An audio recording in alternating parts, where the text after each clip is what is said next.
Bien, por favor, confírmeme a través del chat si me están oyendo fuerte y claro. Por favor, su confirmación para dar inicio a esta nueva sesión.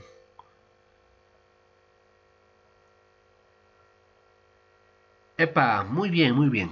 Bien, la sesión del día es una sesión muy express debido a que es para complementar lo que hemos conversado en la sesión pasada. De lo que vamos a hablar ahora es de la mejora continua en logística y como habíamos conversado, cuando nos referimos a logística, estamos hablando de todas estas actividades y procesos que van desde lo que gestionamos con nuestros proveedores, es decir, las compras y el abastecimiento, hasta cómo nos esforzamos por llevar nuestros artículos, nuestros productos, nuestros servicios a nuestro consumidor final, ¿no? Hay todo un camino por recorrer, hay todo un proceso que seguir. Entonces, en ese proceso, en ese camino, hay oportunidades de mejora, hay actividades que mejorar, hay actividades que eliminar o hay actividades que innovar, precisamente siempre buscando una mejoría en todo lo que significa nuestro proceso. Entonces, ya habíamos hablado de la mejora en el abastecimiento, ya habíamos hablado de la mejora en el inventario, ya hemos hablado también sobre la importancia de optimizar el inventario de seguridad y sobre todo de eliminar los inventarios muertos.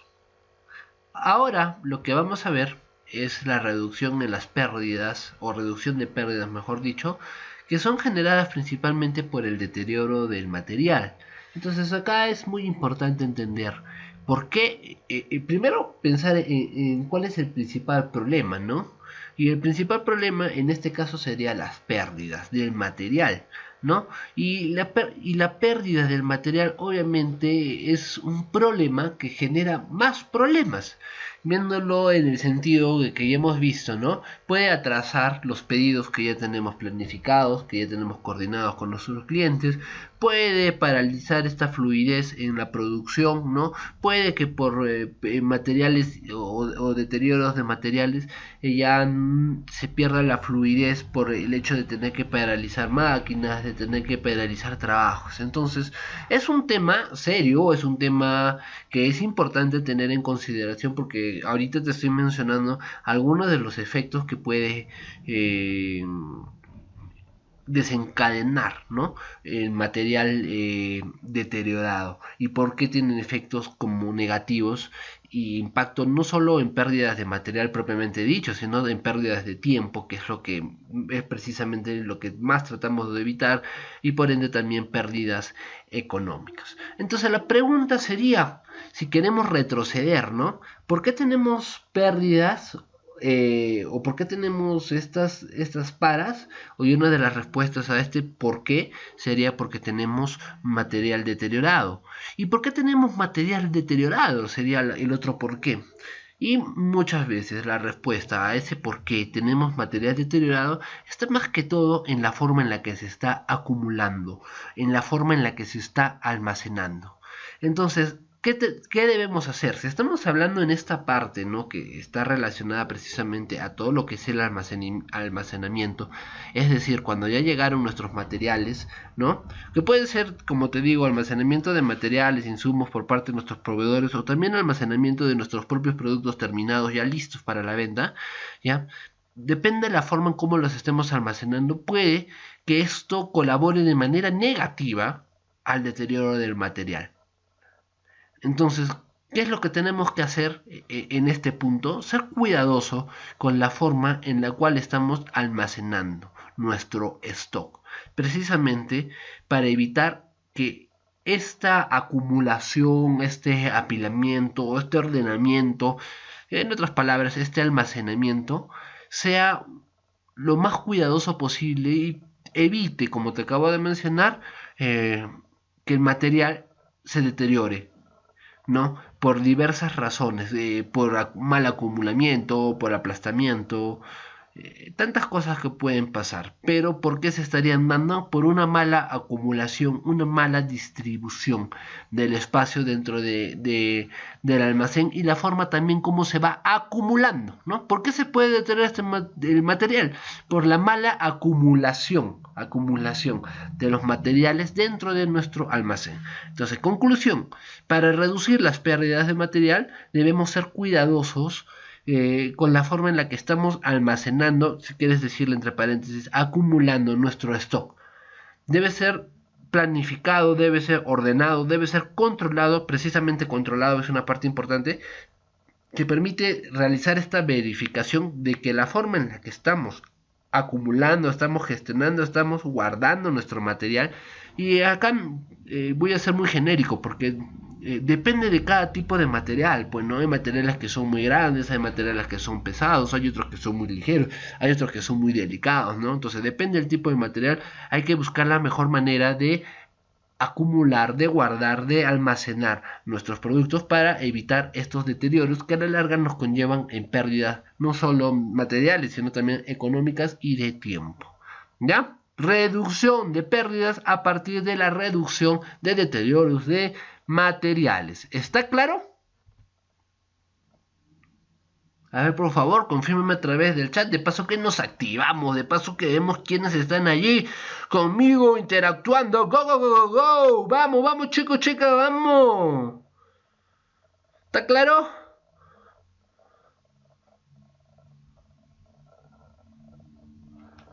Bien.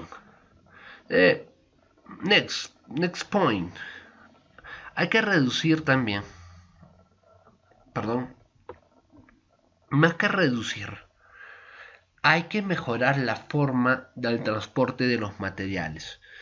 Transporte interno. Como ya hemos conversado en otras sesiones, hemos visto que uno de los desperdicios que se generan dentro de las actividades, más que todo digo, porque también se pueden dar en otras áreas, pero que se generan más que todo en el área de producción, es el desperdicio de tiempo por el traslado de los materiales, ¿no? En ese caso vimos algunas estructuras de producción, más que todo relacionadas a las del justo a tiempo, las del JIT. ¿Se acuerdan que hablamos mucho de esta estructura tipo paneles, tipo celdas, precisamente para hacer más corto y más dinámico el transporte y el desplazamiento de los materiales? Entonces, eso es algo que tenemos que evaluar, ¿no? Tenemos que evaluar la forma en la cual realizamos más que todo el movimiento, el transporte de los materiales o de nuestros inventarios. Vamos a decirles mejor, el transporte de nuestros inventarios. Es importante tener en cuenta. Acá, a manera de ampliar nuestros conocimientos, te recuerdo que hemos visto diferentes movimientos, ¿no? Primero tenemos los movimientos de materiales que van desde el proveedor hasta nuestras instalaciones, ¿no?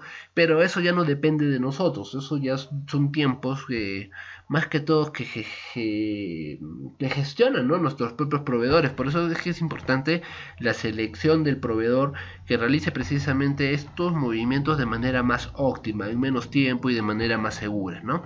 Después tenemos los materiales internos, o sea, los materiales propios de nuestra empresa, esos materiales que pueden ser de materia prima para transformarlos, para producir, ¿no? Y así como tenemos este movimiento de materiales, vamos a decir, de materia prima, insumos, también ya tenemos el movimiento de productos terminados. Y esto es importante porque este es el movimiento que pone o que conecta nuestros productos con el consumidor final, con nuestros clientes. Entonces te das cuenta, estamos hablando de diferentes tipos de movimiento.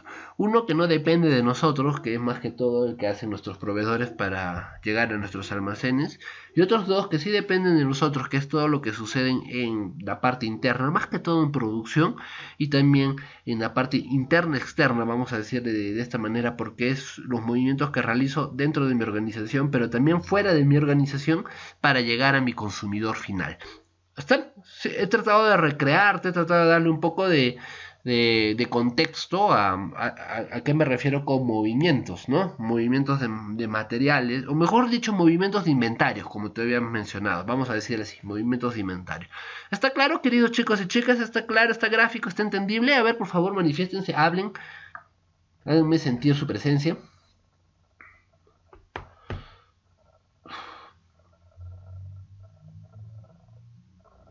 Muy bien. Excellent, excellent. Ya.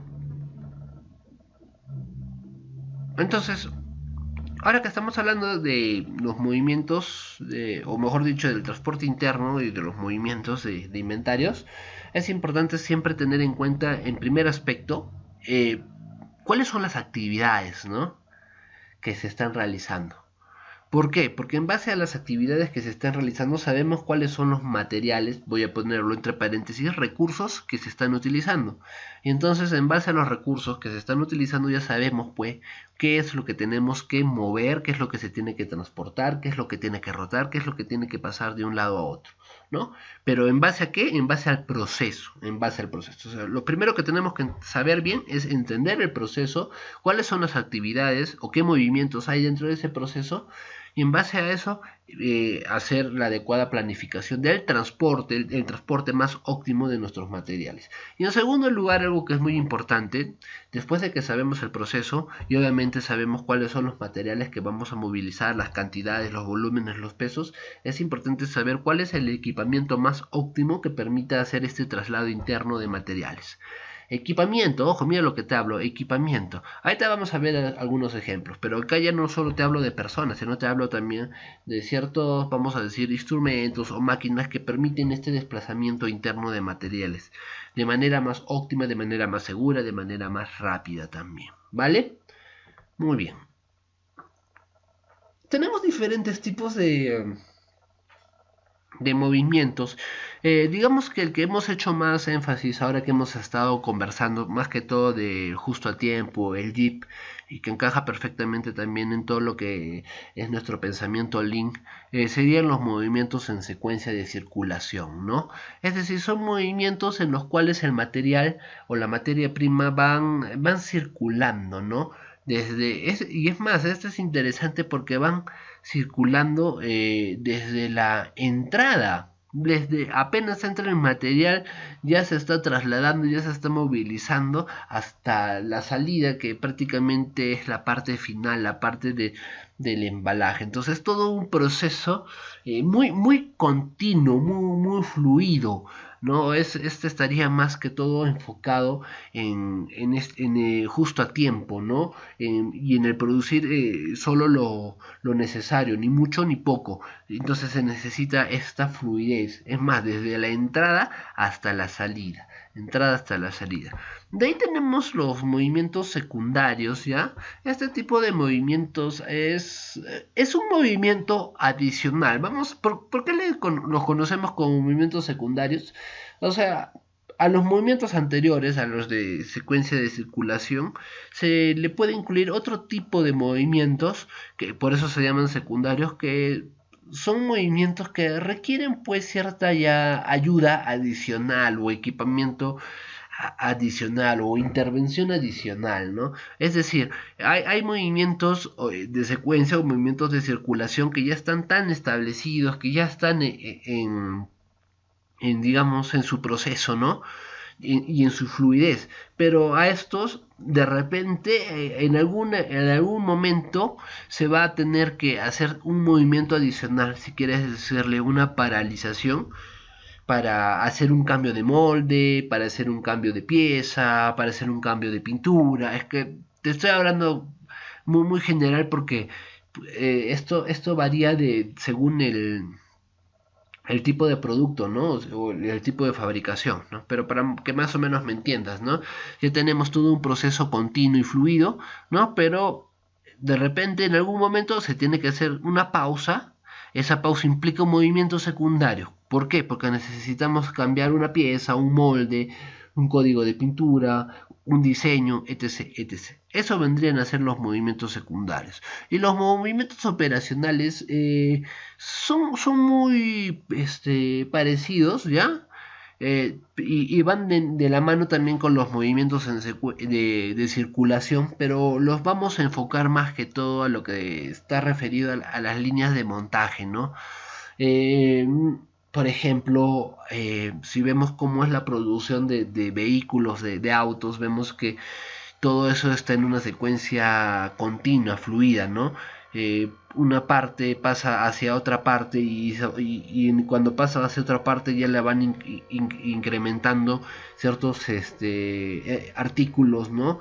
O más componentes a ese vehículo, pero también hay una parte en las cuales ya requiere por ejemplo, que se hagan ciertas perforaciones, ciertas soldaduras, ciertos ajustes, ¿no? En los cuales pueden intervenir máquinas o pueden intervenir también personas, ¿no? Entonces, eso es muy importante tener en consideración. A ver, esperen un rato, creo que tengo un videito por acá, espérenme. Bien, voy a colocar un videito y... Por favor, a ver, confírmeme, ¿se está mirando mi pantalla? A ver, confírmeme. Todavía no le he puesto play, obviamente. Solo debe estar oscuro. Dale, es un videito un poquito largo, pero precisa todo lo que te refiero sobre los movimientos que tenemos que tener en consideración. Ahí va.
Bien, bien.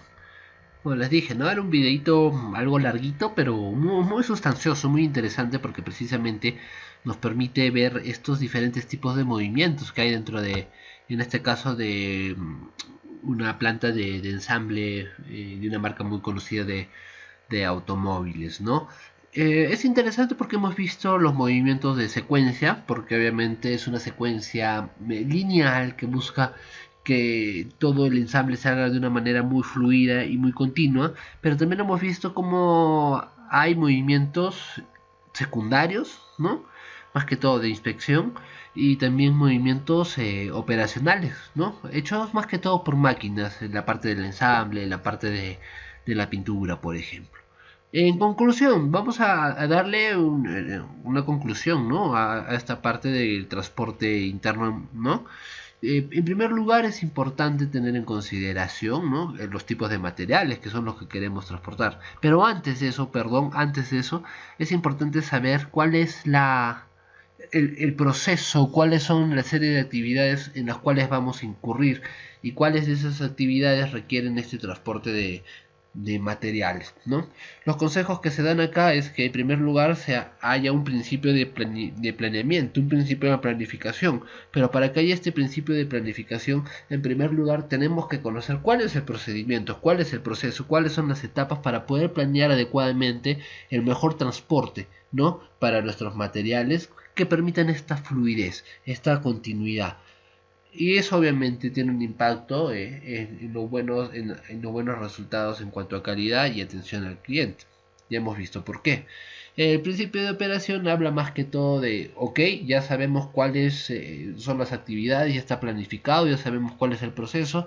Entonces, ¿cómo vamos a realizar ese proceso? Ese cómo vamos a realizar ya responde a la operación. Y esa operación va acompañada muchas veces de cierto equipamiento que, como ustedes se han dado cuenta, por lo menos en el video, ¿no? Hemos visto que tiene un equipamiento muy sofisticado, ¿no? Desde fajas transportadoras hasta puentes grúas y hasta montacargas por ahí, ¿no? Que son diferentes, vamos a decir, equipamientos que nos ayudan con este transporte. Y el principio de costo, obviamente, todo transporte, mira, toda actividad tiene un costo. Entonces hay que costear precisamente el transporte de nuestros materiales. ¿Qué costo qué vamos a- en qué costo vamos a incurrir? Y eso depende mucho también del equipamiento que se utilice, ¿no? Tenemos que buscar siempre la opción más óptima en cuanto a que sea realmente la opción que nos permite esta fluidez, ¿no? En nuestro proceso, pero también que no sea muy que no tenga un golpe muy alto en cuanto a nuestra estructura de costos, ¿no? Acá hay algunos ejemplos, ¿no? Tenemos las famosas fajas transportadoras, ¿no? Esas son conocidas. Tenemos los famosos patos y montacargas, ¿no? Más que todo para manejar pallets, ¿no? Los puentes grúa, estos son como puentes que van de pared a pared y pueden transportar cargas muy pesadas. Y estos sistemas ya que son más automatizados, que los veo más en embotelladoras que trabajan ya con pequeños lotes, ¿no? Con pequeños lotes que van transportando el material. Entonces a eso se refiere con conocer cuál es el mejor equipamiento, el equipamiento que nos va a servir mejor, pero ese equipamiento se tiene que adaptar también a nuestra sistema de producción. Y hemos visto que por lo menos en lo que estamos conversando, el sistema de producción tiene que ir alineado a nuestra filosofía del justo a tiempo, más que todo trabajar con paneles, no con celdas que permitan la fluidez del material sin incurrir en grandes traslados, en grandes transportes. Pero como te digo, depende mucho de nuestros productos y de nuestros materiales. Obviamente en el caso del video que han visto, estamos hablando de y vamos a decir desde insumos muy pequeñitos como tornillos hasta muy grandes como en sí la plancha que se utiliza para la carrocería. Muy bien, pero creo que ha quedado bastante claro, ¿verdad? ¿Está claro, queridos chicos y chicas? A ver, confírmenme por favor a través del chat si estamos claros. Go, go, go, go, go, go, go, go. ¿Cómo vamos? ¿Está bien? ¿Lo deseas saber? Vale, sí, ¿verdad? Ah, a lo anterior, al tema de reducir las pérdidas por deterioro de materiales y también al traslado, ¿no? Al traslado de materiales, se suma la optimización de las áreas de almacenaje. ¿A qué se refiere optimizar las áreas de almacenaje? En planificar y aprovechar bien el espacio que se tiene para nuestros almacenes, ya sea almacenes de productos terminados, ya sea almacenes de productos semiterminados, ya sea almacenes de materias primas, ¿no? Entonces, ¿a qué se refiere este aspecto? A aprovechar adecuadamente el espacio que tenemos. ¿Y cómo se aprovecha adecuadamente el espacio? Teniendo en cuenta la altura y el largo, o si quieres decirle el ancho, no de nuestros, vamos a decirle también nuestros anaqueles, dependiendo si es que son en anaqueles, también teniendo en consideración la forma en la que vamos apilando nuestros materiales. Este apilamiento muchas veces utiliza los famosos pallets, ¿no? Los pallets para poder, más que todo, levantarlos, apilarlos, acomodarlos, trasladarlos, ¿no? Entonces, ¿a qué se refiere este aspecto? A que tenemos que considerar cuál es el espacio porque tenemos en nuestro almacén, tanto en ancho como en alto. Fíjate aquí, ¿no? Este es un almacén que está aprovechando su altura también. Obviamente para esto se requiere equipamiento como montacargas, como para poder retirar los artículos que se encuentran en las partes más altas. Y ahí está aprovechando, por ejemplo, la altura. Y también es importante considerar que si vamos a trabajar con esta altura, obviamente los artículos que van arriba no son artículos pesados, ¿no? Porque sería peligroso. Pero fíjate, los que están aquí abajo están con sus pallets, ¿no? Con sus pallets. Estos deben ser artículos mucho más pesados, más pesados. Entonces tenemos que tener en cuenta la altura, tenemos que tener en cuenta el ancho, también tenemos que tener en cuenta el espacio que hay entre los pasillos, ¿no? Debe ser un espacio prudente. ¿Por qué te digo un espacio prudente? No tiene que ser tan ancho como para que nos quite, digamos, espacio para poner más anaqueles, pero tampoco tiene que ser tan angosto como para que haga difícil la maniobra, ¿no? Más que todo, imagínate si estamos con este tipo de almacén tan alto, obviamente vamos a requerir de un montacargas, y ese montacargas tiene que retroceder, acercarse, girar, ¿no? Entonces tiene que haber un espacio, un ancho que realmente le permita realizar este tipo de maniobras de manera segura, Entonces, conclusión, tenemos que aprovechar el ancho, tenemos que aprovechar el alto, tenemos que aprovechar el espacio que hay entre cada pasillo, ¿ya? Este aprovechamiento siempre está orientado eh, a la fluidez, ¿no? De nuestros procesos. Y si tenemos artículos que roten con mayor rapidez, esos artículos son los que tienen que estar más, digamos, a la mano, ubicables de manera más rápida, más accesible. En cuanto al espacio, como te digo, depende mucho de qué tipo de artículos tengamos. Pero el tema está en que si queremos evitar, ¿no? Material deteriorado, ¿no? Y si queremos darle fluidez a nuestro transporte de material o de transporte interno de materiales, es importante tener bien optimizado nuestra área de almacenaje. En primer lugar, considerando el alto, el ancho, el espacio entre los pasillos, pero también tienes que tener en cuenta qué tipo de artículos son. Y ese tipo de artículos son, más que todo, tienen que ser considerando la importancia de cada artículo. ¿Y cómo vas a considerar la importancia de cada artículo? Según la rotación que veas, ¿no? Cuáles son los que rotan más rápido, cuáles son los que le dan más fluidez a nuestro proceso. Esos son los que tienen que estar, digamos, en espacios mucho más rápidos a su salida, y con un transporte obviamente que posibilite, ¿no?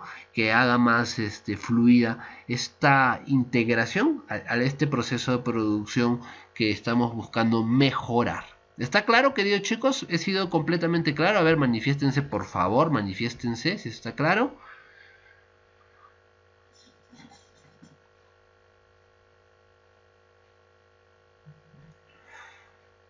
Excelente, muy bien. Y bien, vamos a cerrar este tema de la mejora en la continua en la logística, hablando sobre la mejora del servicio al cliente interno. Y al cliente interno, siempre hablamos del cliente, pero más que todo nos enfocamos en el cliente externo. Y hablamos de cliente interno cuando, por ejemplo, hay áreas que sirven a otras áreas, ¿no? Por ejemplo, el área de abastecimientos, el área de compras, es un área que sirve a diferentes áreas. Si se requiere comprar material de escritorio, ¿quién las compra? Abastecimientos. ¿Para dársela a quién?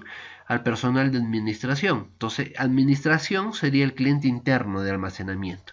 ¿Qué compra almacenamiento? Materia prima. ¿Para dársela a quién? A producción. Entonces, producción sería el cliente interno de abastecimiento, ¿no? Y así tenemos diferentes áreas que se van conectando dependiendo de la actividad que tengan que llevar a cabo, donde la relación de área a área va a ser una relación más que todo de cliente interno. Me he dejado entender, he tratado de ponerte un ejemplo para que entiendas este concepto de cliente interno. ¿Y por qué interno? Porque se da dentro de la organización. ¿Está claro?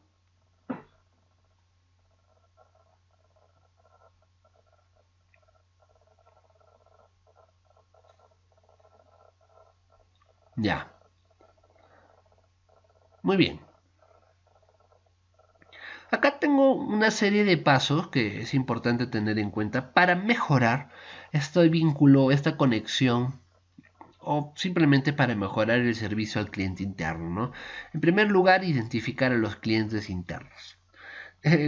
Puede que suene un poco extraño que sea el primer paso porque hasta se puede considerar como algo obvio y precisamente ahí está el error en que se considera como algo obvio.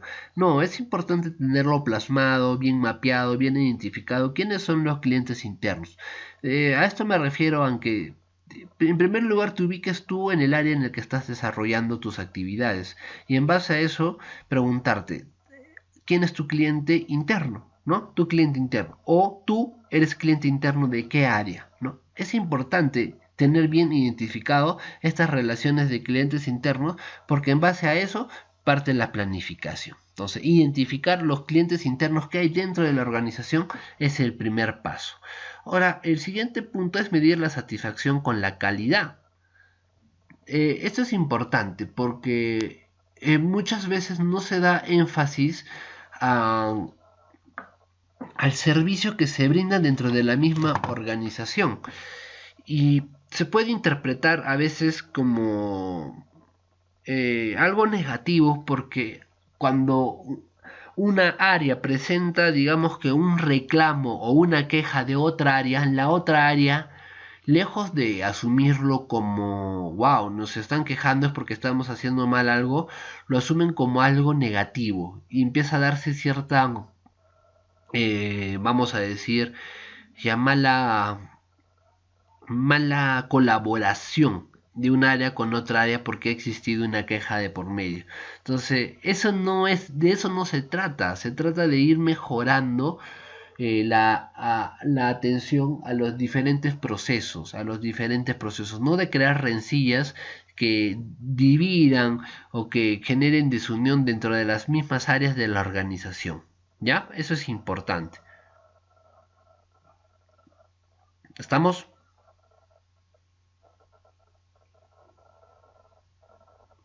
Entonces, por eso es importante el punto 3, esto de co-crear servicios y atributos en conjunto con los clientes internos. Esto más que co-crear servicios se refiere a establecer adecuadamente los procedimientos de atención de un área a otra área, dependiendo qué tipo de actividad y dependiendo en qué es lo que se tiene que atender. Entonces, para evitar estos conflictos, lo mejor es tenerlo ya establecido. Establecer cuáles son las relaciones y cuáles son las funciones, para evitar estos malos entendidos y a partir de establecer cuáles son, digamos, las principales actividades y funciones, ahí ya podemos hacer una mejor medición, una mejor misión. Obviamente estas actividades, este proceso, si es que se puede decir, de atención a otras áreas, está enfocado no solo en el aspecto productivo, sino también en la satisfacción. Es decir, que si se está cumpliendo a cabalidad con el procedimiento, la otra área o el cliente interno debería encontrarse satisfecho, ¿no? Debería, o sea, eso es lo ideal. Crear estos servicios o atributos con la intención de mejorar la productividad y la satisfacción, ¿no?, de nuestro cliente interno. Y eso va muy de la mano precisamente con el punto 4 y con el punto 5, que es capacitar a los colaboradores en técnicas de negociación y definir los estándares del servicio, ¿no?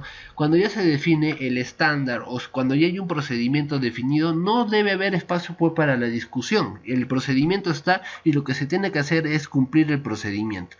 En cuanto a las técnicas de negociación, en realidad deberían, más que técnicas de negociación, es importante fortalecer la comunicación interna. ¿Por qué me refiero a esto de fortalecer la comunicación interna? Porque recordemos que toda la organización, muy aparte de que cada área pueda tener su cierto grado de independencia, toda la organización tiene el mismo objetivo y todas las áreas deben trabajar para el mismo objetivo. Entonces la comunicación es importante para que las áreas de verdad estén integradas y estén trabajando y estén funcionando en conseguir el mismo objetivo. Por ejemplo, si el objetivo es vender el 30% más al año pasado, no es un objetivo solo de ventas, es un objetivo también de producción, porque tiene que producir más, el 30% más. Y no solo va a ser un objetivo de producción, también va a ser un objetivo de compras, de abastecimiento, porque tiene que comprar más para poder llegar a ese nivel de producción, y probablemente también va a ser implicar las actividades de otras áreas como recursos humanos, porque si quiero producir más, lo más probable es que contrate más personal. Entonces te das cuenta. Y acá es importante esta comunicación. Imagínate, ventas no tiene esta comunicación con producción, producción no tiene esta comunicación con compras, abastecimiento no compra, recursos humanos no contrata más personal, entonces no se llega a cumplir este objetivo por una mala comunicación. ¿Que puede darse? Sí, sí puede darse, sí se puede presentar. Entonces es importante fortalecer la comunicación interna, porque eso también genera compromiso, eso también genera confianza, eso hace que haya una mayor orientación hacia lo que busca no solo el área, sino también la organización. Es más, las áreas deben ajustarse al objetivo general, al objetivo de la empresa, al objetivo, ¿no?, de toda la compañía. Eso es importante, ¿ya? Entonces, para hacerlo simple, ¿no?, cuando hablamos del servicio al cliente interno, es básico identificar quiénes son los clientes internos, básico fortalecer la comunicación y básico estar alineado con el objetivo de la organización. Pero para estar alineado con el objetivo de la organización es importante fortalecer la comunicación. Y obviamente esto del servicio al cliente involucra muchas actividades que fortalezcan el clima laboral. Es importante que haya un clima laboral donde no se vea una actitud de rencilla, una actitud de desunión, una actitud de apatía, sino una actitud de unión, de compromiso, de colaboración y de coordinación para todos juntos como áreas alcanzar el objetivo común. El objetivo común. Muy bien. ¿Estamos claros, queridos chicos y chicas? ¿Está claro? ¿Completamente claro? A ver, confírmeme a través del chat.